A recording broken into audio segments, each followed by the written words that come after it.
Hello guys, welcome again to this discussion on class 11th geography. तो जैसे कि मैंने बोला था कि पहले चैप्टर आएगा तुम्हारा फिजिकल एनवायरनमेंट में से। अब दूसरा जो आएगा वो किससे आएगा, हम बात करें तो the fundamental of physical geography में से। ठीक है, so this is chapter number 2 और I can say unit number 2 है ना। तो यूनिट नंबर 2 का है।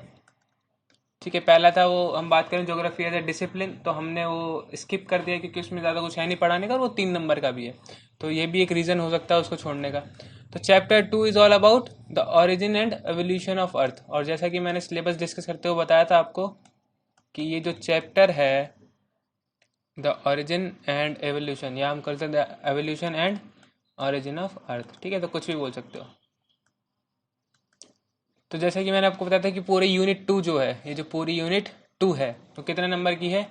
ये 8 नंबर की है ना। तो ये बहुत ही बड़ा, हम बात करें फ्रैक्शन है एक।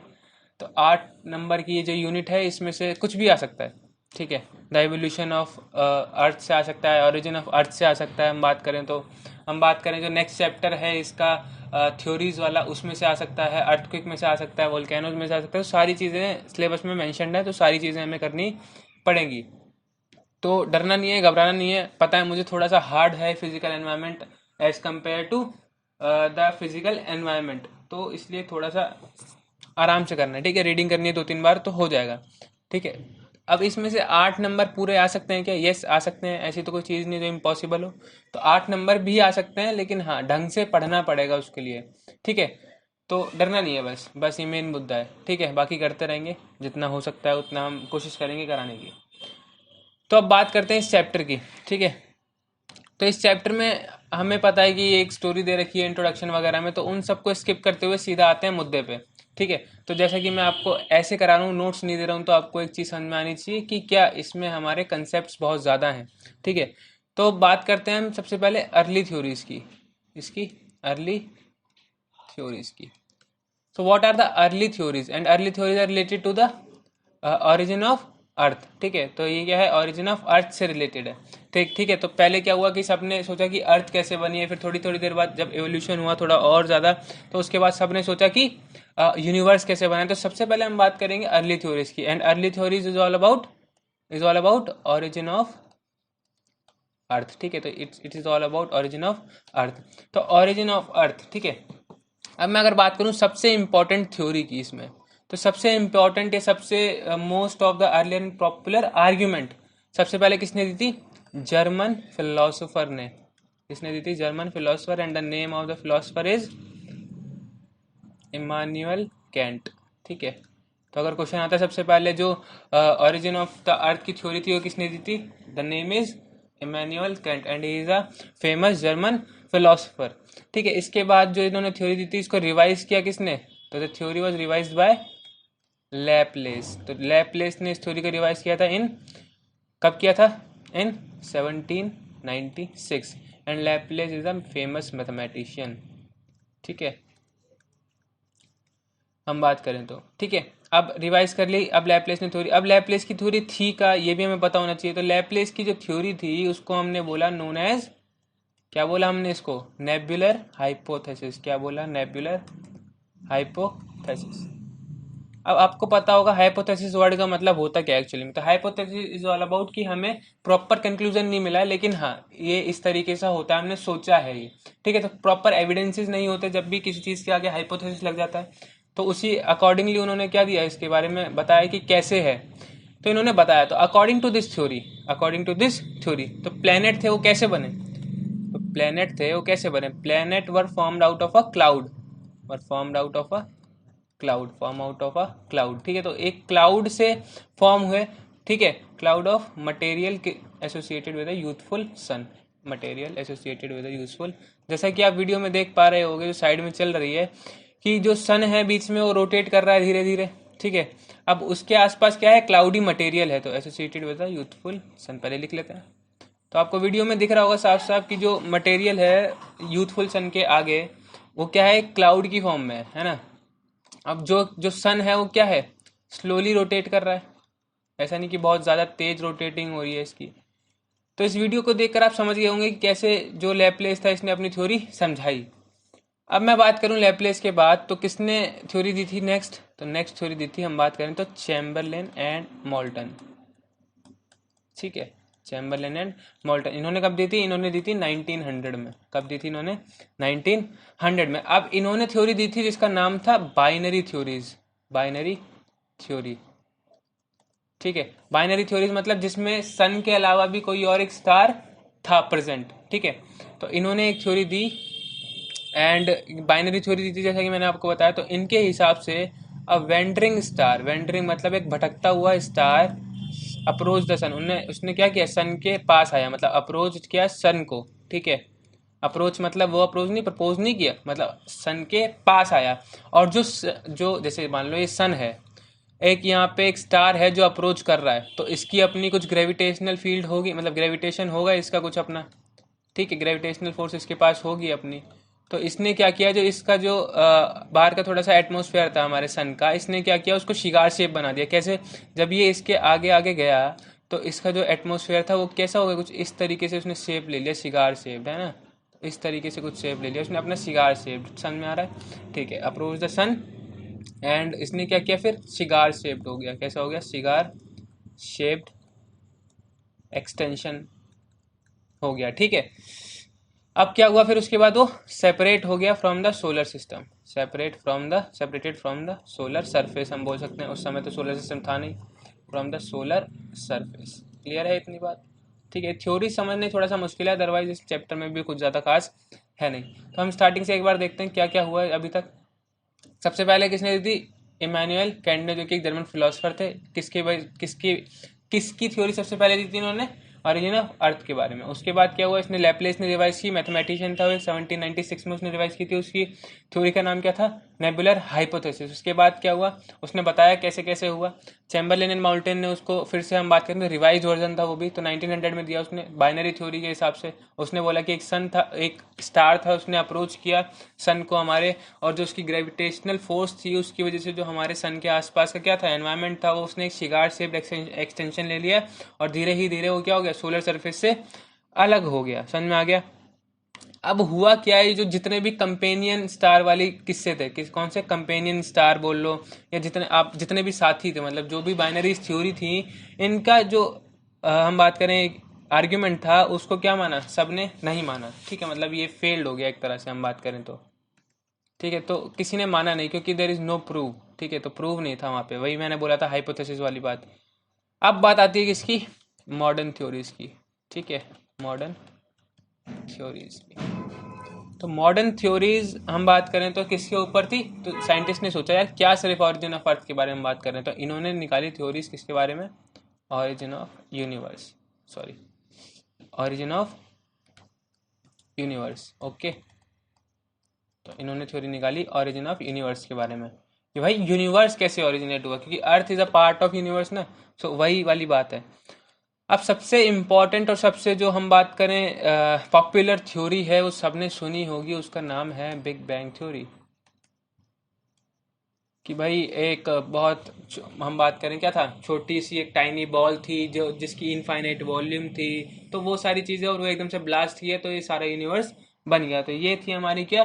Big bang theory. अब बिग बैंग थ्योरी को एक और नाम से जानते हैं हम, जिसको बोलते हैं हम expanding universe hypothesis, expanding universe hypothesis. So the most acceptable theory till now is this expanding universe hypothesis, मतलब बिग बैंग थ्योरी। तो मोस्ट हम बात करें तो ये क्या है? एक्सेप्टेबल है। अब एडविन हबल का नाम सुना है किसी ने? सो एडविन हबल साहब ने क्या किया? इन्होंने क्या दिए? एविडेंसेस दिए। क्या दिए? एविडेंसेस दिए इस थ्योरी को प्रूव करने के लिए। इन्होंने एविडेंस दिए किस चीज़ के लिए? दैट एविडेंस इन्होंने किस चीज़ के लिए दिए? दैट यूनिवर्स इज एक्सपेंडिंग, कि यूनिवर्स जो है वो क्या कर रहा है? एक्सपेंड कर रहा है, यूनिवर्स इज एक्सपेंडिंग, ठीक है भाई। और इन्होंने कब किया था? इन्होंने किया था ये 1920 में, ठीक है। तो इन्होंने बोला कि भाई यूनिवर्स जो है वो एक्सपेंड कर रहा है, ठीक है, कर गया एक्सपेंड। अब एक चीज़ मैं आपको बता दूं जो बुक में नहीं है, जो बुक में नहीं है वो मैं आपको बता देता हूँ कि जब यूनिवर्स एक्सपेंड कर रहा है ये प्रूव हो चुका है, ये मतलब हम बात करें तो अब, और जिन्होंने प्रूव किया था वो 3 साइंटिस्ट थे। हम बात करें 3 फिजिस्ट थे जिन्होंने ये प्रूव किया था, एंड तीनों को नोबेल प्राइज़ मिल चुका है, ठीक है, नाम मुझे पता नहीं, पता हो आपको तो कमेंट सेक्शन में कर देना। और इन्होंने बोला, इसको प्रूव किया किसके द्वारा? Red shift. रेड शिफ्ट एक फिनोमेना है, रेड शिफ्ट एक फिनोमेना है कि जो भी चीज़ आपसे दूर जाती है उसका कलर जो है वो रेड होता रहता है। तो जितने भी हम बात करें हमारे बॉडीज़ हैं, मतलब हम बात करें तो बॉडी बोल सकते हो आप, जो यूनिवर्स में जितनी भी बॉडीज़ हैं, प्लैनेट्स हैं, एस्ट्रॉइड्स हैं, कॉमेट्स हैं, जो भी हैं, जब वो दूर जाते हैं तो उनका कलर क्या हो जाता है? रेड हो जाता है। तो जो भी चीज़ें हमसे दूर जा रही हैं उनका कलर रेड हो रहा है। इसी बात से इन्होंने प्रूव किया कि हम जितने भी प्लैनेट्स को देखते हैं वो धीरे धीरे दूर जा रहे हैं और वो और भी रेड होते जा रहे हैं। तो इसको हम क्या बोलते हैं? रेड शिफ्ट बोलते हैं। और ये प्रूव हो चुका है दैट यूनिवर्स इज एक्सपेंडिंग। आपकी बुक में एग्जाम्पल दे रखा है बलून वाला, कि एक बलून पे अगर मान लो ये बलून है एक, इस पे हमने पॉइंट पॉइंट बना दिए। अब जब इसे फुलाएंगे, अब इसे फुलाएंगे तो पॉइंट क्या होंगे? धीरे धीरे दूर होते चले जाएंगे, दूर होते चले जाएंगे, दूर होते चले जाएंगे। लेकिन हुआ क्या? वो पॉइंट तो दूर हो रहे थे, लेकिन जो पॉइंट उन्होंने बनाए थे वो भी क्या हो रहे थे? बढ़ रहे थे। इसका मतलब क्या है कि गैलेक्सीज का साइज, या हम बात करें प्लैनेट्स का साइज भी बढ़ रहा है? नहीं ना, वो तो एक तरह से हम बात करें कांस्टेंट है। तो ये जो एग्जांपल था बलून वाला, वो क्या था? पार्शियली करेक्ट था एंड पार्शियली इनकरेक्ट था। सो इट इज, आप बात कर लो आधा ग्लास खाली या फिर आधा ग्लास भरा। पार्शियली करेक्ट भी था और पार्शियली इनकरेक्ट भी था। क्लियर है? तो बलून वाला एग्जांपल था बुक में तो इसलिए मैंने दे दिया, अदरवाइज जरूरत नहीं थी। अब बिग बैंग थ्योरी में कुछ स्टेजेस थी। क्या थी? बिग बैंग थ्योरीज में कुछ स्टेजेस थी जिसकी हम बात करेंगे। तो इसमें हम बात करें सबसे पहले, तो सबसे पहले क्या था? जितना भी मैटर था यूनिवर्स का वो एक प्लेस में एग्जिस्ट करता था इन the form of tiny ball, जैसे कि मैंने आपको बताया। तो tiny ball, and this ball is, जो भी ये बॉल थी इसकी क्या थी? अनइमेजिनेबल, अनइमेजिनेबल स्मॉल वॉल्यूम, मतलब बहुत ही ज़्यादा छोटी सी जगह में थी ये। इसका इनफाइनाइट टेम्परेचर था। क्या था? इनफाइनाइट टेम्परेचर, मतलब जो चीज़ नहीं पता उसको इनफाइनाइट बोल दो। ठीक है, तो इनकी ये एक तरह से हम बोल सकते हैं फिलॉसफी रही होगी। तो इनफाइनाइट टेम्परेचर था और इनफाइनाइट ही क्या था? डेंसिटी। जैसे कि मैंने आपको बताया था कि जितना भी ये यूनिवर्स है वो सिर्फ एक बॉल में एग्जिस्ट कर रहा था, जिसकी अनइमेजिनेबल स्मॉल वॉल्यूम थी, इनफाइनाइट टेम्परेचर था और इनफाइनाइट डेंसिटी थी। अब हुआ क्या बिग बैंग के दौरान? अब क्या हुआ? इस टाइनी बॉल का बिग बैंग, धमाका हुआ। ठीक है, बहुत ही बड़ा। अब इस धमाके में हुआ गया, इस धमाके में हुआ ये, इस धमाके में ये हुआ कि जो भी था, जो भी उसके अंदर बॉल के अंदर था, उसकी वजह से यूनिवर्स हुआ। अब ये बिग बैंग थ्योरी एक्सप्लोड कब हुई थी? मतलब ये जो टाइनी बॉल थी एक्सप्लोड कब हुई थी? ये हुई थी 13.7 बिलियन ईयर्स एगो। मतलब इतना बड़ा हमारा यूनिवर्स है। ठीक है, हम बोल सकते हैं इस तरीके से। समझ में आ रहा है? अब जो एक्सपेंशन है वो धीरे धीरे बढ़ रहा है और जो एनर्जी है वो कन्वर्ट हो रही है धीरे धीरे मैटर में। ठीक है, तो ये सारी पॉइंट्स आपकी बुक में साफ साफ लिखे हुए हैं। ठीक है, और जो हम बात करें एक्सपेंशन है वो बहुत ही ज़्यादा तेज है। ठीक है, हम बात करें फ्रैक्शन ऑफ सेकेंड में क्या हुआ था? एक्सपेंशन होना चालू हो गया था। ठीक है, और 3 लाख साल के अंदर ही, 3 लाख साल के अंदर ही जो टेम्परेचर था वो कितना गिर गया था? जो टेम्परेचर था वो कितना गिर गया था? 4500 केल्विन। तो ये सारी चीज़ें बुक में लिखी हुई हैं, आप एक बार रीड कर सकते हो आप, कोई दिक्कत वाली बात है नहीं। ठीक है, और जिसने किसको जन्म दिया, मतलब राइज किया किसको? ऑर्गेनिक मैटर, या हम बात करें एटॉमिक मैटर को। ठीक है, तो जैसे जैसे टेम्परेचर कम हुआ उसके बाद क्या हुआ? कंडेंसेशन थोड़ा थोड़ा चालू हो गया। उसके बाद क्या हुआ? एटॉमिक मैटर बनने चालू हो गया और जो यूनिवर्स था वो थोड़ा ट्रांसपेरेंट हो गया। ठीक है, तो ये सारी चीज़ें लिखी हुई हैं आपकी बुक में, तो इसमें कोई दिक्कत है नहीं। ठीक है, अब बात आती है इसकी, द स्टार फॉर्मेशन की। तो बिग बैंग थ्योरी क्लियर है इतनी? ठीक है, तो इसमें ऐसा कुछ है नहीं, इसलिए मैंने आपको लिखा भी नहीं। अब नेक्स्ट आती है बात किसकी? द स्टार फॉर्मेशन की।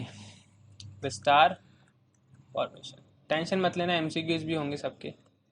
द स्टार फॉर्मेशन, तो स्टार फॉर्म कैसे हुआ, है ना? The star formation. अब बात करें हम किसकी?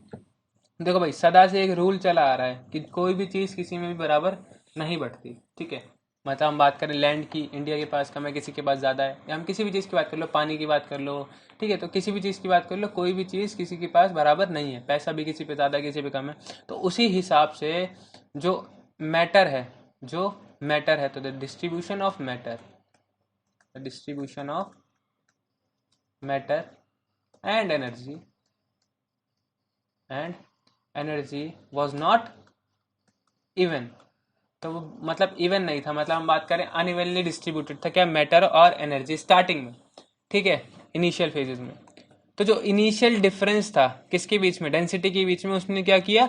ग्रेविटेशनल फोर्सेस के बीच में भी डेंसिटी ला दिया। मतलब हम बात करें जो इनिशियल डेंसिटी डिफरेंसेस थे, इनिशियल डेंसिटी डिफरेंसेस थे, क्योंकि मैटर के हिसाब से तो डेंसिटी होती है, जितना ज़्यादा मैटर जहाँ पे उतनी ज़्यादा डेंसिटी। तो इनिशियल जो डेंसिटी डिफरेंसेस थे उसकी वजह से क्या क्रिएट हुआ, डिफरेंसेस इन ग्रेविटेशनल फोर्सेस। ठीक है, तो जितनी ज़्यादा डेंसिटी उतनी ज़्यादा ग्रेविटेशनल फोर्स। एंड इसी की वजह से क्या हुआ, जो मैटर थे वो आसपास आने लग गए। तो the matter to get drawn together. ठीक है, तो क्या हुआ, जो मैटर था वो अनइवनली डिस्ट्रीब्यूटेड था, उसकी वजह से क्या हुआ, इनिशियल डेंसिटी में डिफरेंस आया। इनिशियल डेंसिटी डिफरेंस आने की वजह से क्या हुआ, जो ग्रेविटेशनल फोर्स था उसमें डिफरेंस आया। एंड देन जो मैटर था वो टू गेट ड्रॉन टुगेदर, वो साथ में गिरने लगा। अब सेम चीज़ अगर हम यहाँ पे आप बात बताएं तो इसके बाद क्या होता है कि जो बेस होता है, तो इसने क्या किया, इसने बेस तैयार किया। किसके लिए, base for the development of star, base for the development of Galaxy. Star की जगह हम गैलेक्सी यूज़ कर सकते हैं। ठीक है, तो बहुत सारे स्टार बना के एक गैलेक्सी बन जाती है। तो वही बात है कि this form the basis for the development of galaxies. अब जो ये गैलेक्सीज है ना, अब जो ये गैलेक्सीज हैं, थोड़ी गैलेक्सीज की बात हो जाए।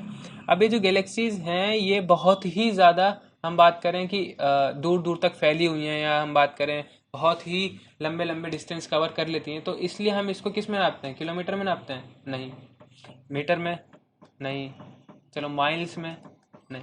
तो इनको हम नापते हैं किस में, लाइट ईयर्स में। किस में, लाइट ईयर्स में। अब भैया लाइट ईयर्स क्या होता है? ठीक है, क्वेश्चन आना चाहिए आपका, लाइट ईयर्स क्या होता है? तो light years, it is the distance. सही पूछ रहे हो, सही बोल रहा हूँ मैं। ठीक है, ईयर्स मतलब टाइम नहीं, तो it is the distance covered by light, covered by light in 1 year, in 1 year. तो अब मैं ज़रा बताता हूँ आपको कि 1 लाइट ईयर होता कितना है। ठीक है, तो थोड़ा सा टाइम लूँगा मैं, भले ही आपकी बुक में नहीं, लेकिन मेरा कर्तव्य है आपको बताना। ठीक है, सो it is the distance covered by light in 1 year. तो होता क्या है कि जैसे आपको पता है कि जो सन है और जो अर्थ है, इनकी दूरी कितनी है, 150 मिलियन किलोमीटर हम मान के चल रहे हैं। ठीक है, 150 मिलियन किलोमीटर्स। अब जो सन है उससे लाइट अर्थ पे पहुंच जाती है मान लो 8 मिनट 20 सेकंड, है ना। मतलब हम फिर भी 10 मिनट लगा लो, चलो ठीक है, मैक्सिमम लगा लेते हैं हम 10 मिनट। तो जो लाइट है वो 10 मिनट में कितना चल रही है, 150 मिलियन किलोमीटर, है ना, मिलियन किलोमीटर। ठीक है, 1 घंटे में कितना चल जाएगी, तो 6 से मल्टीप्लाई कर देंगे तो यहाँ पे 1 घंटा हो जाएगा, 6 से यहाँ पे कर दोगे तो कितना हो जाएगा, 900 मिलियन किलोमीटर। अब 1 घंटे में इतना चल रही है, पूरे साल भर में कितने घंटे होते हैं, तो 365 × 24। ठीक है, तो इसको इससे मल्टीप्लाई करो तो समझ जाओ कि कितने किलोमीटर होते हैं एक लाइट ईयर के अंदर। तो समझ में आ रहा है, तो कितनी बड़ी बड़ी गैलेक्सीज होती हैं। ठीक है, तो अब मैं आपको ज़रा एक और चीज़ बता दूँ कि जो गैलेक्सी है इसका जो डायामीटर है, जो इसका डायामीटर है, सिंगल गैलेक्सी का डायामीटर की बात कर रहा हूँ मैं, the diameter of a single Galaxy is कितना है बताओ जरा, 80,000 से लेकर के 1.5 लाख, मतलब हम बात करें 150,000 लाइट ईयर्स। समझ जाओ भाई कि कितना डायमीटर है एक गैलेक्सी का, एक गैलेक्सी कितनी बड़ी हो सकती है। हमारी मिल्की वे गैलेक्सी ले लो जिसमें हम हैं। ठीक है, तो ये बात आपको समझ में आनी चाहिए। ठीक है, कि जो गैलेक्सीज हैं वो कितनी ज़्यादा बड़ी हैं, उनका जो डायमीटर है वो कितना ज़्यादा है। ठीक है, इतनी बात क्लियर हो गई। अब आते हैं हम थोड़ा सा और आगे। ठीक है, हम इसके बाद आते हैं थोड़ा और आगे। अब जो गैलेक्सी थी वो फॉर्म होने लगती है, कैसे फॉर्म होती है, हाइड्रोजन गैस के एक्यूमुलेशन से। क्योंकि स्टार्टिंग में क्या होता है, सिर्फ हाइड्रोजन और हीलियम ही प्रेजेंट होते हैं। तो हम लिख सकते हैं यहाँ पे क्या, अ गैलेक्सी स्टार्ट फॉर्मिंग। तो एक गैलेक्सी है जो स्टार्ट होती है फॉर्म करना by what, by accumulation, by accumulation of hydrogen gas, hydrogen gas in the form of a very large cloud, in the form of a very large cloud. इस cloud का कुछ नाम होगा, तो उसका नाम है नेब्यूला, कॉल्ड नेब्यूला। ठीक है, तो जो गैलेक्सी है वो स्टार्ट होती है फॉर्म करना कैसे, हाइड्रोजन गैस के कॉम्बिनेशन से हम बात करें एक्यूमुलेशन से, और उसको हम क्या कह देते हैं, नेब्यूला कह देते हैं। क्या कह देते हैं, नेब्यूला कह देते हैं। और जो ग्रोइंग नेब्यूला है, जो ग्रोइंग नेब्यूला है, अब बात करें नेब्यूला के बाद क्या होता है, then growing nebula. Growing nebula forms what, तो ये डेवलप करता है क्या, develops localised lumps of gas, localised lumps of gas, ठीक है, लोकलाइज्ड लम्प ऑफ गैस। अब एक चीज़ देख लेते हैं हम यहाँ पे, डिस्टेंस वाला जब हम कवर कर रहे थे तो एक चीज़ छूट गई मेरे से कि AU क्या होता है, आपको पता होना चाहिए। AU is known as astronomical unit, astronomical unit, astronomical unit, it is the distance between Earth and sun, simple. So it is the distance between, it is the distance between the earth and sun, ठीक है। तो ये मैं भूल गया था थोड़ा सा बताना कि एस्ट्रोनॉमिकल यूनिट क्या होता है। एक एस्ट्रोनॉमिकल यूनिट मतलब जो डिस्टेंस है अर्थ और सन के बीच में, तो कितना डिस्टेंस है, 150 मिलियन किलोमीटर, ठीक है। तो याद रखना इस चीज़ को। डिस्टेंस को एक और तरीके से नाप सकते हैं हम, पारसेक, पारसेक एक और यूनिट है, ठीक है। तो पारसेक, एस्ट्रोनॉमिकल यूनिट, एंड हम बात करें गैलेक्सी, तो तीन चीज़ें हैं ऐसी, तीन हम बात करें डिस्टेंस की यूनिट हैं जो हम यूज़ करते हैं इन द यूनिवर्स सिस्टम, ठीक है। तो हम उस चीज़ में यूज़ करते हैं उस चीज़ को। अब जो नेब्यूला है, जो ग्रोइंग नेब्यूला है, वो क्या बनाएगा, हमने देखा भी, लोकलाइज्ड लंप ऑफ गैस। अब इसके बाद क्या होता है, जो गैसेस होती हैं ये धीरे धीरे क्या होने लगती हैं, डेंसर एंड डेंसर, तो it becomes denser and denser, it become denser and denser, तो ये बहुत ही ज़्यादा और डेंसर होने लगती हैं, डेंसर एंड डेंसर, ये बनती ही चली जाती हैं, है ना। अब इसके बाद बात आती है किसकी, जैसे ही वो डेंस होंगी, जैसे ही वो डेंस होने लग जाएंगी, डेंस मतलब होता है कि और भी ज़्यादा वो एक्यूमुलेट कर रही हैं, तो इसके बाद क्या होता है, ये राइज करती हैं किसका, giving rise to the star, ठीक है। इसी के बाद क्या बनता है, स्टार बनता है, ऐसा कुछ नहीं है कि कुछ और से स्टार बन जाता है ना। तो हमने देखा फॉर्मेशन ऑफ स्टार में पूरा यहाँ से कि जो मैटर और एनर्जी है वो क्या है, अनइवनली डिस्ट्रीब्यूटेड है। इसकी वजह से क्या होता है, जो डेंसिटी है उसमें डिफरेंस आता है, डेंसिटी की डिफरेंस में आने की वजह से जो ग्रेविटेशनल फोर्स है उसमें डिफरेंस आता है, एंड देन उसके बाद जो मैटर है वो धीरे धीरे कंबाइन होना स्टार्ट होता है। यही क्या करता है, बेस बनाता है किसका, गैलेक्सी के बनने का। अब फिर उसके बाद डिस्टेंस वाला समझा हमने पूरा केस।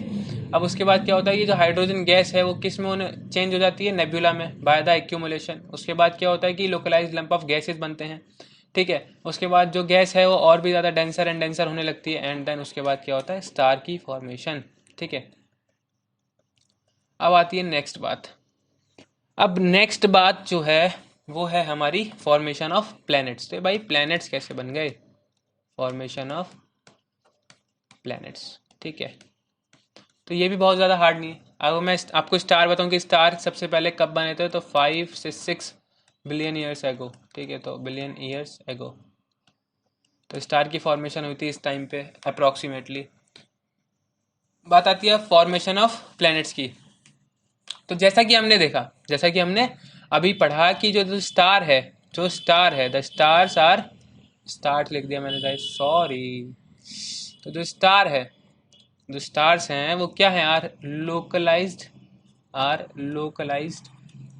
लम्प्स ऑफ गैस, है ना। ये क्या है, लोकलाइज्ड लंप हैं गैस के, किसके अंदर, with in a nebula, nebula के अंदर, है ना।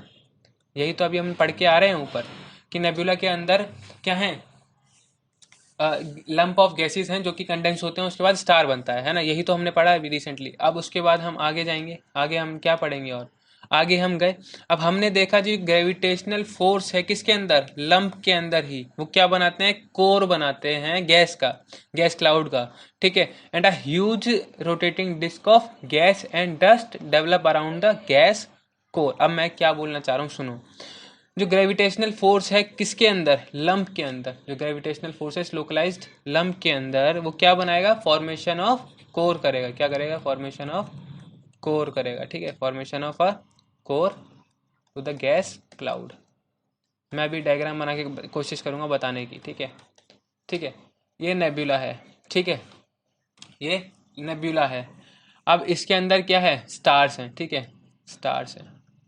अब होगा क्या, ये और भी ज़्यादा क्या होगा, कंडेंस होने लग जाएगा, कंडेंस होने लग जाएगा। इसके बाद क्या बनेगा, यहाँ पे कोर बनेगा और आसपास क्या हो जाएगा, ये क्लाउड हो जाएगा, गैस क्लाउड। समझ में आ रहा है, ठीक है।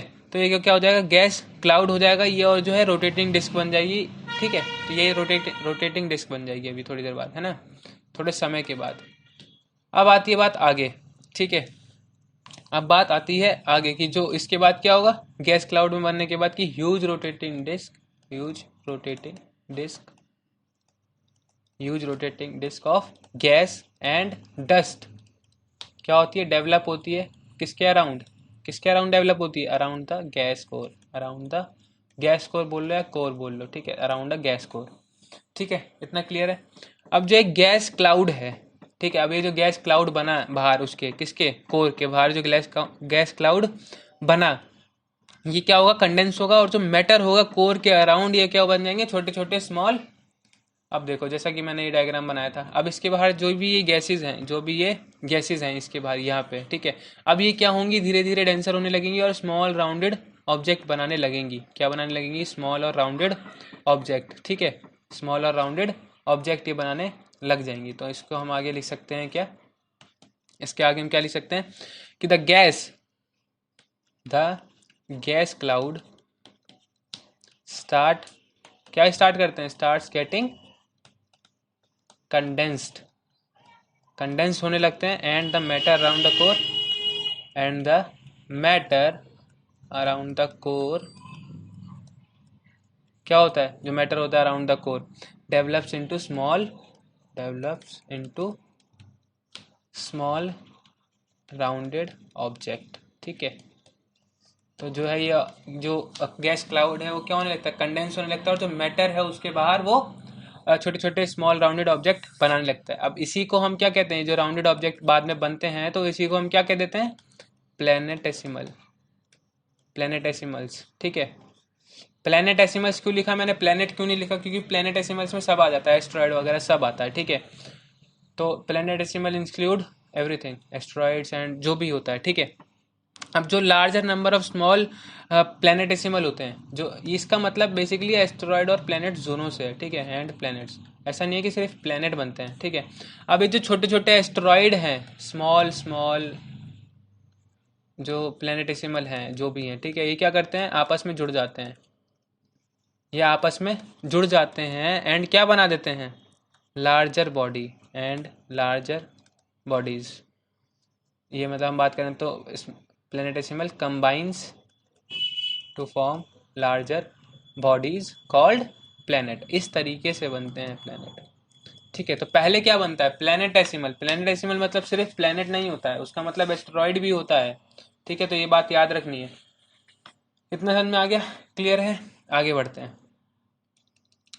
ठीक है, आगे बढ़ते हैं। अब प्लैनेट की फॉर्मेशन हो गई, अब बात आती है हमारे सोलर सिस्टम की। तो हमारा एक बहुत ही प्यारा सोलर सिस्टम है, जो अगर हम बात करें, अगर ये पूरा यूनिवर्स है, ये पूरा पेज जो यूनिवर्स है, तो जो सोलर सिस्टम है वो इतना सा है हमारा, इससे भी शायद छोटा हो।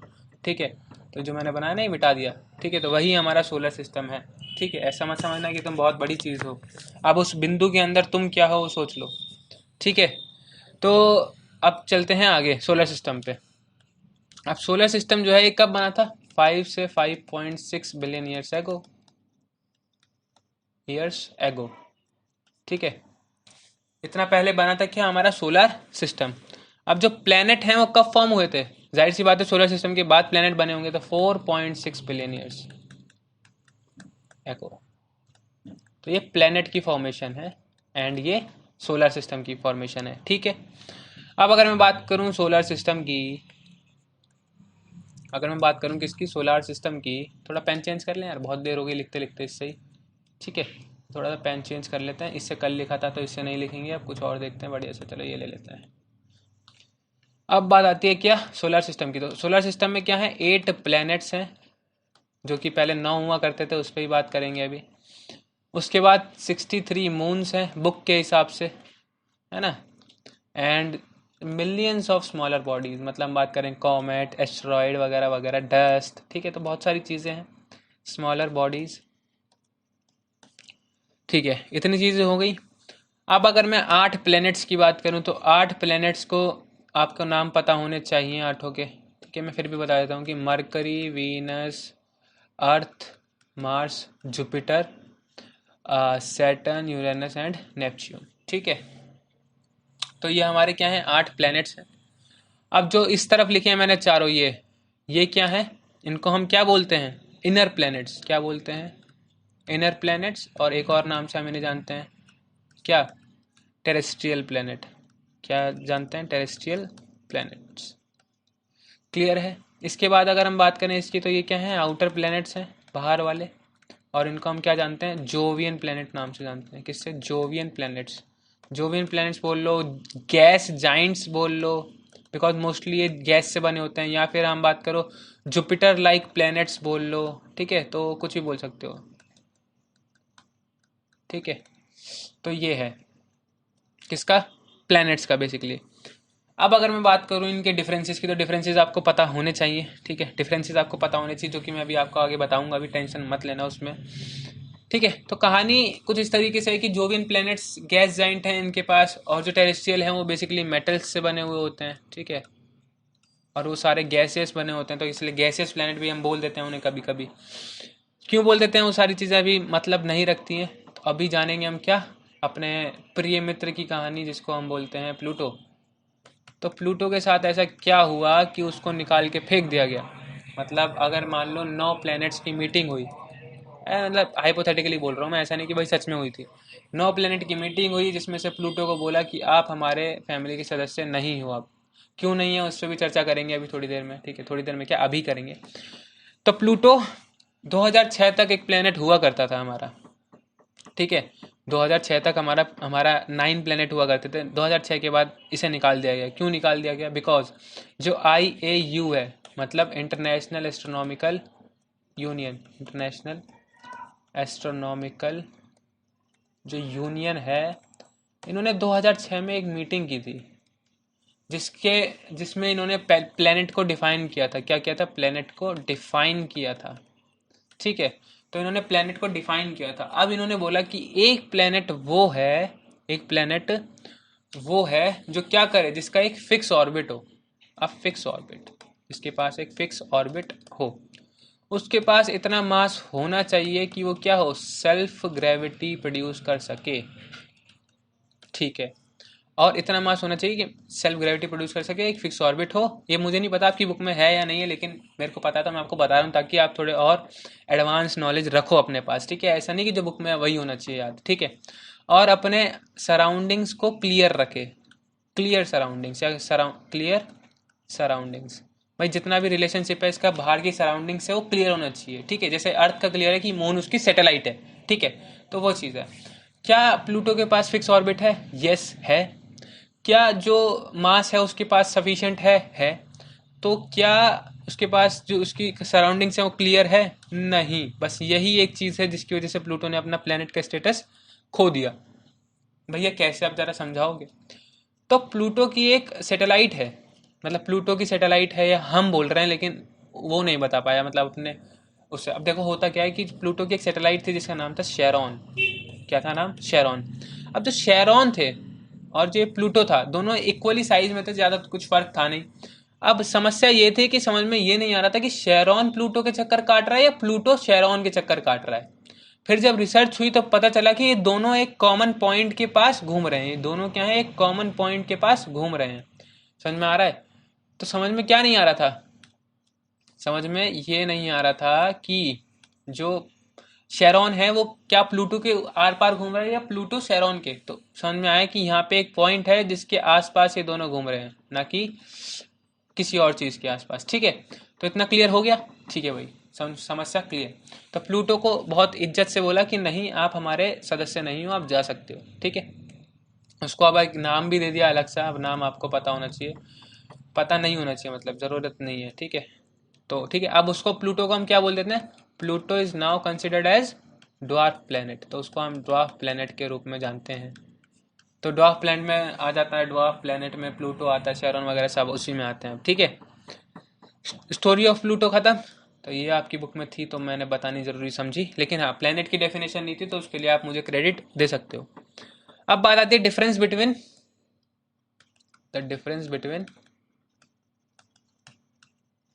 Terrestrial and Jovian planet. जैसे कि मैंने आपको बोला था कि भाई बताऊंगा तो बताऊंगा, ठीक है। Jovian and terrestrial planet. अब जो टेरेस्ट्रियल प्लैनेट है ना, इसमें क्या है कि ये close vicinity of the parent star में फॉर्म होते हैं। The formed in formed in close vicinity of the parent star the parent star की क्लोज विसिनिटी में ये मतलब जन्म लेते हैं या फॉर्म होते हैं। उसके बाद होता क्या है, जब ये पेरेंट स्टार की क्लोजनेस में जन्म लेते हैं तो क्या होते हैं, बहुत ज़्यादा गर्म होते हैं। ठीक है, बहुत ज़्यादा गर्म होते हैं, तो बहुत ही ज़्यादा गर्म होते हैं। Where it is too warm, it is too warm for gases to condense to solid particles. ठीक है, और वहीं अगर हम बात करें जोवियन की, तो ये क्या फॉर्म होते हैं, फार विसिनिटी, मतलब बहुत दूर ये फॉर्म होते हैं। ठीक है, सेकेंडली अगर हम बात करें हम, ठीक है, तो द सोलर विंड। अब जो सोलर विंड का कॉन्सेप्ट है, सोलर विंड जो है, जो सोलर विंड है वो बहुत ही ज़्यादा इंटेंस होती है सन के पास। ठीक है, क्या होती है, बहुत ज़्यादा इंटेंस होती है सन के पास। ये बहुत सारी गैसेस और डस्ट जो है वो टेरेस्ट्रियल प्लेनेट से हटा देती है। और ये वहीं अगर बात करें हम जोवियन प्लेनेट की, तो ये क्या होती है, सोलर विंड यहाँ पे बहुत ज़्यादा वीक होती हैं, बहुत ज़्यादा वीक होती हैं, मतलब इतनी ज़्यादा तेज़ नहीं होती जितनी कि टेरेस्ट्रियल के लिए होती हैं। ठीक है, तो इसलिए जो गैसेस हैं वहाँ पे रह जाती हैं, गैसेस रह जाती हैं, वो ब्लो नहीं करती हैं, मतलब वो जो गैसेस हैं वो रह जाती हैं कहाँ पे, जोवियन पे, इसलिए वो बोलते हैं ना गैसियस प्लैनेट्स, इसलिए बोलते हैं। अब जो टेरेस्ट्रियल प्लैनेट हैं वो स्मॉल होते हैं, इनकी जो ग्रेविटी है क्या होते हैं, पहली बात स्मॉलर होते हैं इन साइज। हम बात करें इनकी इनकी ग्रेविटी क्या होती है, लोअर ग्रेविटी, ज़्यादा ग्रेविटी नहीं होती है इनके पास। ठीक है, क्या होती है इनकी, लोअर ग्रेविटी होती है। अब यहीं अगर हम बात करें इसकी, तो इसकी क्या होती है, इसी तो बिगर होते हैं, पहली बात साइज में, बिगर साइज में भी होते हैं, वेट में भी होते हैं। ठीक है, और इनकी जो ग्रेविटी है वो क्या होती है, बहुत ज़्यादा होती है, gravity is very high, is high. तो जो इनकी जो गैसेस होती हैं इनके आसपास, ये उन्हें अट्रैक्ट कर लेते हैं एंड फिर वही गैस का गोला बना लेते हैं। तो वही चीज़ें यहाँ पे भी, कि जो गैसेस का गोला इसलिए बोलते हैं हम क्योंकि ये अपनी ग्रेविटी से गैसेस को अट्रैक्ट कर लेते हैं। इतना क्लियर हो गया? ठीक है भाई, इतना क्लियर है तो अब आगे बढ़ा जाए, है ना। इतना क्लियर है तो आगे बढ़ा जाए, डिफरेंस हमें समझ में आ गया है। अब बात आती है मून की। चंदा मामा दूर के, पूड़ी पकाए पूर के, ऐसे करके कुछ होता है। ठीक है, अब जो मून है ये कब बना है, 4.44 billion years ago, just after the earth. तो बहुत सारी इसकी भी किस्से हैं कि ये कैसे फॉर्म हुआ था, या जो भी है, इसके भी बहुत सारे किस्से हैं। तो किस्से भी सुनेंगे हम सारे लाइन से।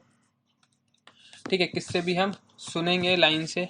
ठीक है, और ये लास्ट टॉपिक होगा आज का। इसके बाद हम करेंगे एवोल्यूशन ऑफ अर्थ, जो नेक्स्ट वीडियो में होगा। ठीक है, अब बात आती है मून की, है ना। तो जो मून है ये क्या है, एक इकलौती नेचुरल सैटेलाइट है अर्थ की, only natural satellite of the earth. ठीक है भाई, अब 1838 में जो सर जॉर्ज डार्विन है, कौन है, जॉर्ज डार्विन है, इन्होंने सजेस्ट किया था कि जो अर्थ है और जो मून है वो एक ही बॉडी से बने हैं। तो इन्होंने क्या सजेस्ट किया था, that the earth and the moon formed from a single rotating body। ठीक है, और जो पूरा मास था वो एक डंबल शेप था, इस तरीके का कुछ डंबल शेप, पता है आपको, डंबल शेप था। ठीक है, डंबल शेप था। अब हुआ क्या, ये टूट गई और ये मून बन गया हमारा। उनका कहना ये था कि इसका सर जॉर्ज डार्विन का, बट ये जो एक्सप्लेनेशन थी ये कोई भी नहीं मानता। The present scientist do not accept either of the explanation, मतलब कोई भी एक्सप्लेनेशन वो नहीं मानते। अब माना क्या जाता है, जनरली माना क्या जाता है, हम पढ़ेंगे वो। तो ये जनरली बिलीव किया जाता है कि जो फॉर्मेशन है मून की as a satellite of earth, ये किसकी वजह से हुआ है, जाइंट इम्पैक्ट की वजह से। किसकी वजह से, जाइंट इम्पैक्ट की वजह से, जिसको हम क्या कहते हैं, बिग स्प्लैट। क्या कहते हैं, बिग स्प्लैट। अब बिग स्प्लैट का कॉन्सेप्ट है क्या, कि मान लो कि अर्थ है, ठीक है, पहले हमारा अर्थ बन चुका था। अर्थ जो है मून से पहले बना है, 4.6 बिलियन, यहाँ पे 4.44 है। तो जाहिर सी बात है कि अर्थ बना था, अर्थ बन के आराम से अपना घूम रहा था, चक्कर काट रहा था, उसको कोई प्रॉब्लम नहीं थी। लेकिन हुआ क्या कि एक बहुत ही बड़ा, हम बात करें, एक और प्लेनेट आया और इससे टकरा गया। क्या कर गया, इससे टकरा गया और हमारा एक जो अर्थ का हिस्सा था वो निकाल के अलग फेंक दिया, जिसकी वजह से एक हमारा एक हिस्सा बाहर हो गया, और जिसको हम आज की डेट में किस नाम से जानते हैं? मून के नाम से। और ये अर्थ है, ठीक है। और एक यहाँ से क्या आया, एक अननेम्ड, मान लेते हैं हम अननेम्ड सोलर बॉडी, जो भी बोलना है आपको बोल सकते हो, ठीक है। आया, उसने टक्कर मारी, और इसको हमने क्या बोलते हैं? बिग स्प्लैट या जाइंट इम्पैक्ट।